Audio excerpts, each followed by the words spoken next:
Today I'm meeting with one of our manufacturing partners to go over the design for a collaboration that we have with Pepsi that's going to be released on network.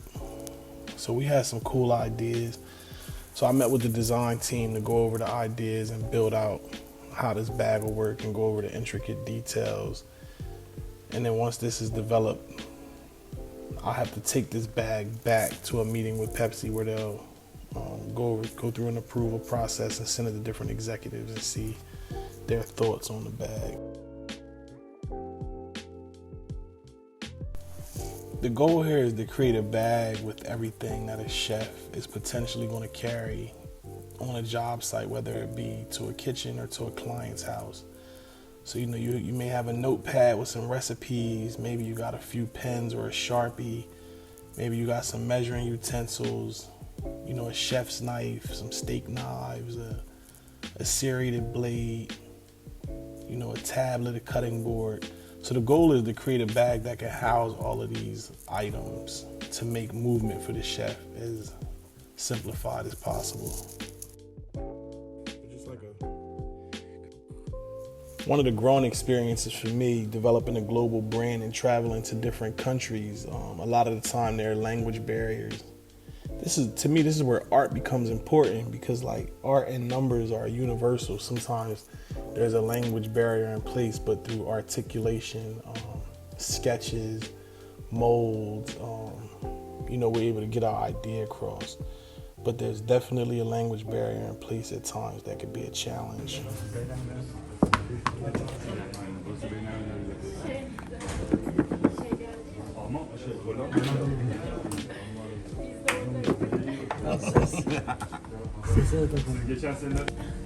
That's nice. 5 ayrı ülkede insan var. Evet. Pandemi. I love it. I think this, but it's like let's say, which way is the handle? Handle. That's the top. Yeah. Because I think all of this should be blue. All of that should be red. I see. Like this should stretch to the edge, all blue, all red, and then this part be white. But it shouldn't be a circle, it should be a square. Little did I know that I would have to fuss and fight with executives at Pepsi to get them to approve the idea to change their iconic logo from a circle to a square.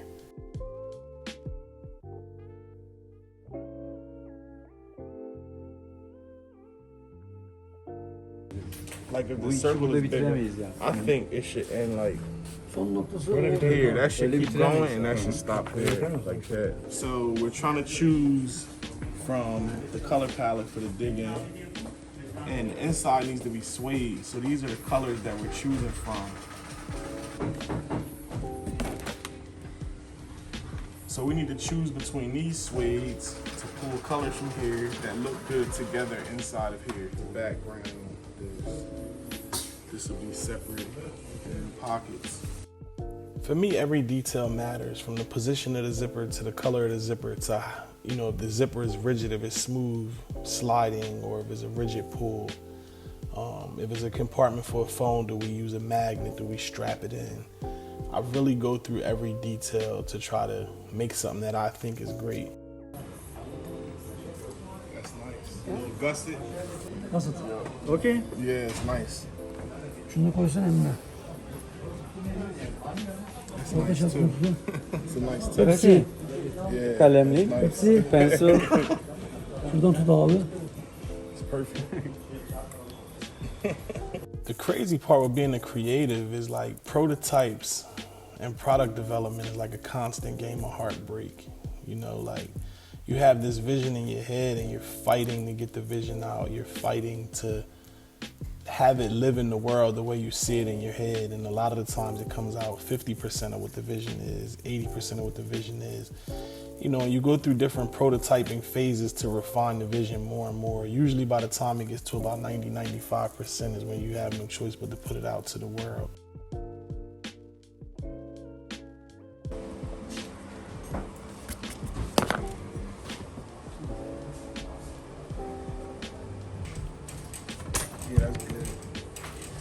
Tamam, böyle burada koyuyoruz şeyi.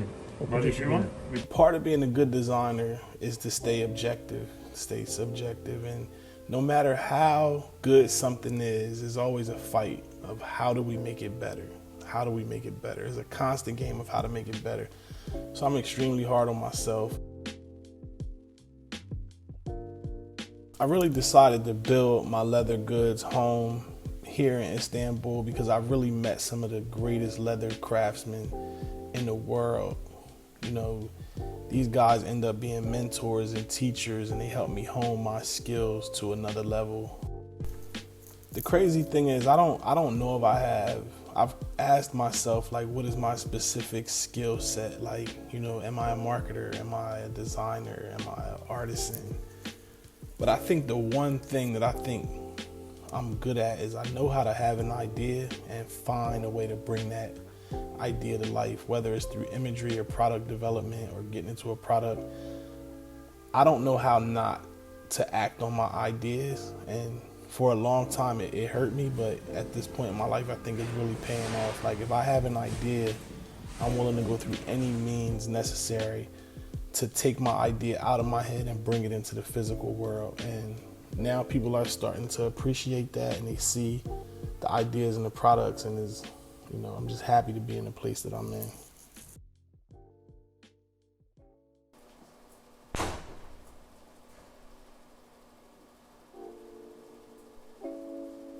Benim piyanist parmağı var ya.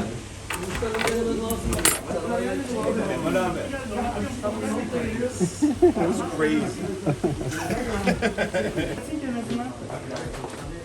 ben de bir kat atmış olayım. Kurusun süt kuru mu?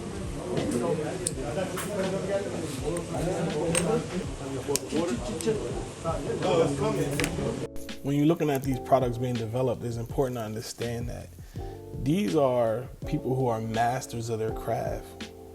You know, some people have been working on developing leather goods for 20, 30, 40 years. A lot of them have fathers that develop leather goods and grandfathers that develop leather goods. It's really like a trained skill set. It's an artisanship. It's not something you just start working and learn how to do. A lot of these techniques are passed down generationally, and you know, you see it in the product. It's like a beautiful art form. Evet, yarım saatim yetiyor.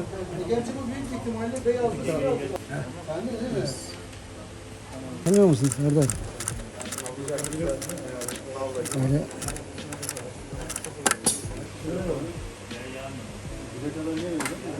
Mavi diye bitecek, o zaman yaparız. I think one of the most important things in any artistry is mastery. You know, putting in that first hour, and that 1 hour then turns into 100 hours. And 100 hours turns into 1,000 hours, and 1,000 hours turns into 10,000 hours. And then you reach that level of mastery where you can be confident in the things that you create. You know, your ability to take an idea and pull it into the world becomes stronger and stronger.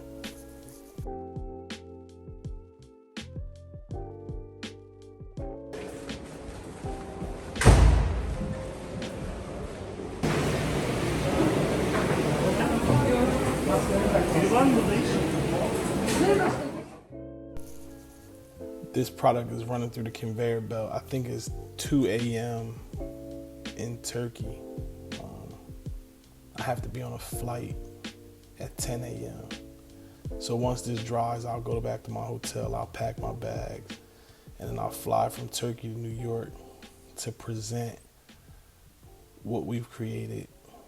Hopefully they appreciate it and like it. I'm sure there will be changes. This is just the first iteration. Not only was this a Pepsi collaboration, but it was also in coordination with Pepsi Dig In, which is an initiative started by Pepsi. Pepsi plans on injecting $100 million into Black-owned restaurants over the next 5 years. So a part of this collaboration was to celebrate that. So for the inside of the bag, I decided to use Pepsi Dig In colorways, since it's about Black-owned restaurants and Black chefs. I wanted to pull from their color palette to put some of that on the inside of the bag. I literally work 20 hours a day. You know, sometimes I get to the office at 8 in the morning and I look down at the clock and it's 2 in the morning, 3 in the morning. I always love when I meet people who are just enthusiastic about their job as me. In this case, the guys have been so amazing. A lot of them come in on nights and stay on weekends for us to try to meet deadlines to get products done, and it's truly appreciated.